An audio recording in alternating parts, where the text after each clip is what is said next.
Gəlib çıxmışam evə. Evi götürüb iy. Hə. Bu nədir? Bu nə gözəllikdir? Bu qoxusu. Deyirəm ki, dolma bişirmisən? Deyir, yox. Deməli. Deyirəm, bu nə dolması? Nə idi bu dolmanın adı?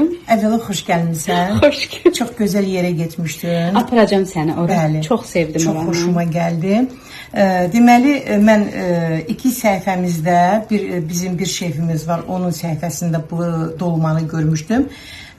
Həmin oğlan yazmışdı tənbəl dolma. Aha. Deməli, bunu mən dünən dözməmişəm biraz, amma həqiqətən səni gözləyirdim. Şefin biri isə yazıb ki, şax dolma və o daha ona uyğundur. Şah pilava eşit. Şah dolma niyə Şax də? dolma. Niyə də? Və inan yenə ki, iradə. Deməli, kim ki dolmanı bükə bilmir, kimin səbri çatmır.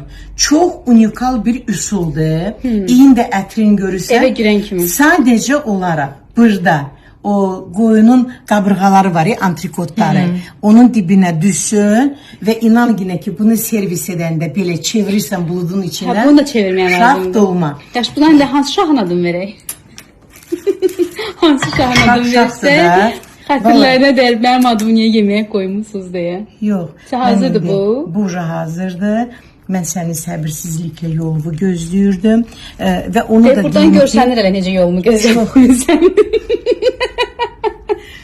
Bunu mənim qocalığıma bağışlayarsan və təsəvvür elə ginə, əgər mən yarım kilo ətdən dolma bükürdümsə, o 5-6 adama bəs eləyirdisə, bu hətta 10 adama bölmək olar.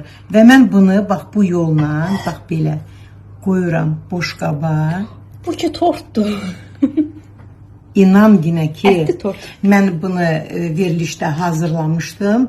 İndi sən dadına baxacaqsan, çox unikaldır. Əllərinə sağlıq. Çox sağ ol.